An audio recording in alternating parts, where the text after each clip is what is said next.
wabarakatuh. Dan salam sejahtera. Kalau tak kenal, maka tak cinta. Saya dari Novel Hidayat bin Rahmat Hidayat, berusia 11 tahun. Saya belajar di Sekolah Kebangsaan Batu Hujur yang terletak di Kelang Selatan, Selangor. Kod sekolah saya ialah BBA 0044. Rakan-rakan, membaca jambatan ilmu. Tabiat suka membaca dapat membantu kita menambah ilmu pengetahuan. Oleh sebab itu, saya memilih membaca sebagai hobi saya pada masa lapang di samping melayari internet untuk menambah pengetahuan baru. Cita-cita saya pula adalah untuk menjadi seorang doktor pakar bedah yang terkenal di seluruh Malaysia. Alhamdulillah, hari ini saya berpeluang untuk berkongsi pengalaman tentang salah sebuah buku yang pernah saya baca. Buku yang saya maksudkan ini ialah buku yang berjudul Dalam Kenangan. Buku ini diterbitkan oleh Associated Educational Distributor Sdn Bhd pada tahun 2011.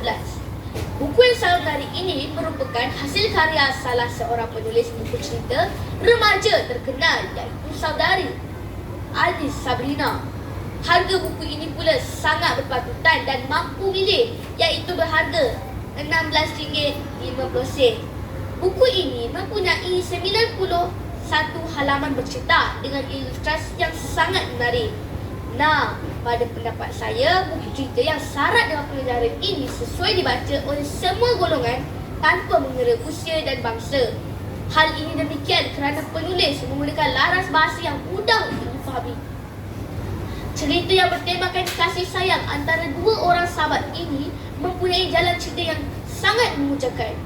Cerita yang mengandungi pelbagai emosi ini juga turut menyelitkan unsur suspense yang menjadikan pembaca sentiasa ingin mengetahui kesudahannya. Penulis berjaya mengarang cerita ini dengan menarik dan mampu memberikan impak yang mendalam kepada audiens atau pembaca. Sebenarnya, saya berasa gembira, teruja dan bersyukur kerana berpeluang untuk baca buku ini dan seterusnya berkongsi pengalaman yang menarik ini dengan rakan-rakan sekalian. Baiklah, mula-mula saya perkenalkan dahulu dua watak utama dalam buku ini, iaitu Dira dan Suri, yang merupakan dua orang sepupu rambat tetapi jarang berjumpa kerana tinggal di negeri yang berlainan. Rakan-rakan, cerita bermula dengan kunjungan Suri ke rumah Dira secara tiba-tiba yang menyebabkan Dira berasa terkejut.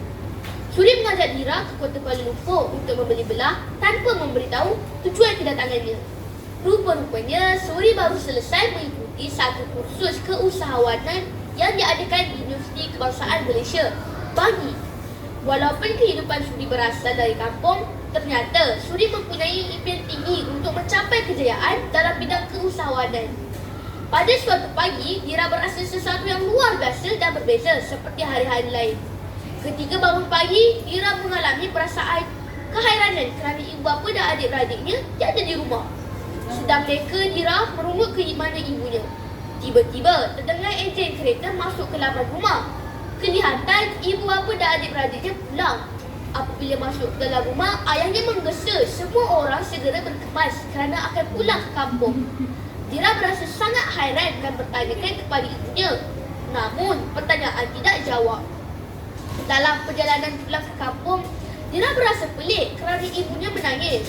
Ayah dan adik-beradiknya juga kelihatan sedih. Dekat Dira mungkin berlaku perkara yang tidak diingini kepada neneknya di kampung. Dira dan keluarganya tidak terus menghala ke kampung. Sebaliknya, ayahnya berhenti membantu di kawasan hospital. Kelihatan saudara mara sentiasa sedia menunggu ketibaan mereka. Dira masih tertanya-tanya tentang situasi yang dialaminya. Namun, tiada siapa yang menghiraukan dirinya. Mereka dilanggar oleh sekumpulan mak rempit. Itu info yang dapat Dira dengar. Akhirnya, barulah terbongkar segalanya apabila ibu bapa Dira kelihatan tiba-tiba lemah longlai selepas doktor maklumkan seseorang telah meninggal dunia. Rupa-rupanya, mangsa kemalangan tersebut adalah Dira.